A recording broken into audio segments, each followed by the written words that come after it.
Hey, what's up, guys? Welcome back to Project Redbeard. So today I want to talk a little bit about this pistol here. This is the Sig P320. This is the TAC Ops model. It is in 357 Sig. I did have a pre-upgrade model in 9mm. Now this is the post-upgrade model, and I'm going to go over some of the differences with you here in a moment.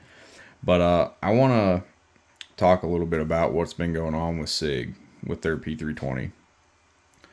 So I'm sure most of everybody watching this video has heard about how those police officers pretty much around the country have had issues with the gun just going off randomly, or when it's bumped or whatever it may be. That did not persuade my thoughts on the gun that much.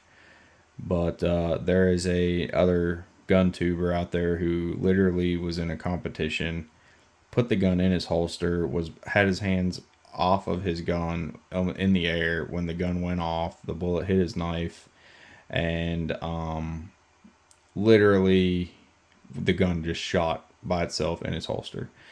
That is terrifying. Thankfully, he's all right.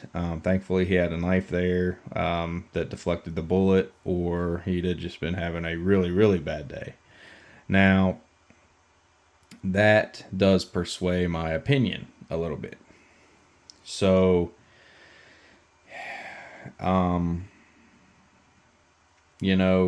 this is I'll tell you what, guys, it's I hate it. I hate that they're having this issue because I love this gun. There's 357 Sig is super hard to come by right now in the gun department. Ammo, I can get ammo. I got a bunch of ammo because I had this gun. But now I'm honestly tossing up the idea of maybe moving on to something else. And right now, the only thing that I know in a 357 Sig is a Glock. And I'm not really a Glock fan, but if I have to get one to have a 357 Sig, I may bite the bullet. Now, that being said, I don't hate Glocks. I'm just not a huge fan of them. They just don't seem to fit my hand really that well. Just not super comfortable for me, but for the love of the 357 Sig, I may do that. But guys, I'm gonna pull this apart here, and I want to talk to you guys a little bit about the internal mechanisms and the differences in the pre and the post upgrade model. So this is a post upgrade, okay, and you can see this little divot right here, right? This little cutout. That is going to tell you that it is a post upgrade model, that it has been upgraded. The other one that I had, both sides were flat, just like this. Okay, they were just both like this. That was the pre-upgrade model. Now to see that, you can literally just lock the slide to the rear, flip the gun over, and you'll be able to see whether it has that notch or not. Okay, so that's a super easy way to tell.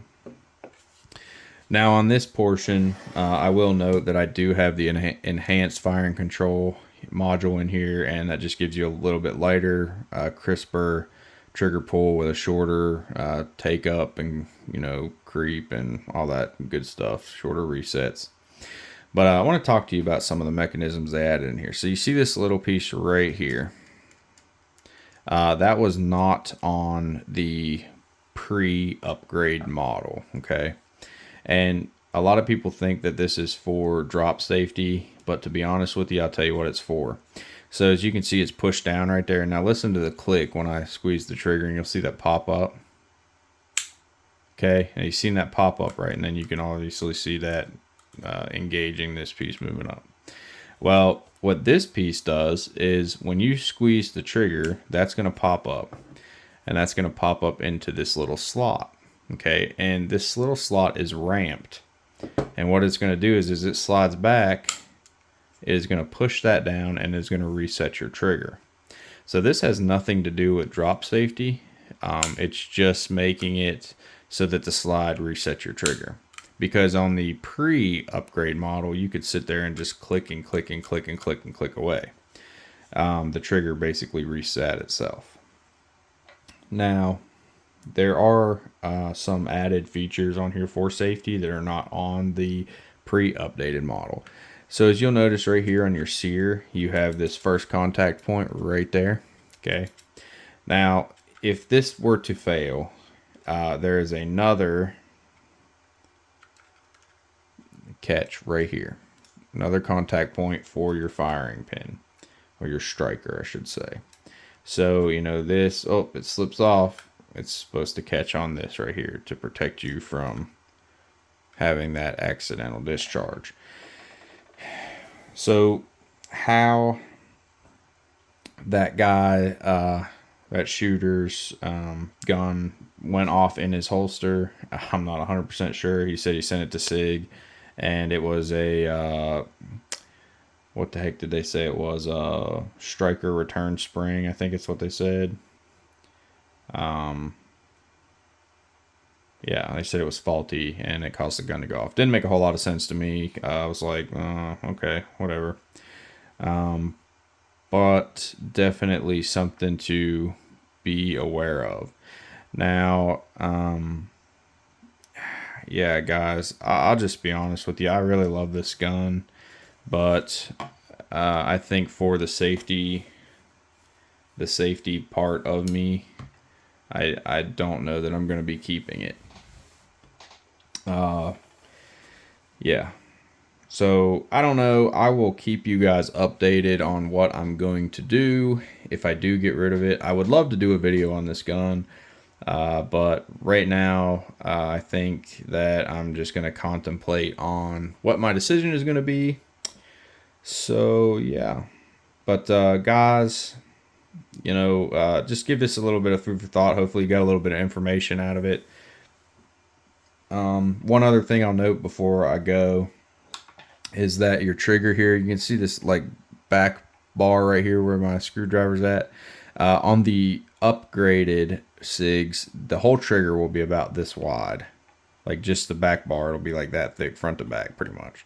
And then on the old models, you got this big old behemoth, super thick trigger. So that's another way you can tell just by looking at the guns. But anyways, guys, this is Project Redbeard. Stay safe out there, and above all else, stay free. Guys, if you like the video and you love 2A content, and you love the Second Amendment, you know, hit that like and subscribe button, and I'll see you guys later. Bye.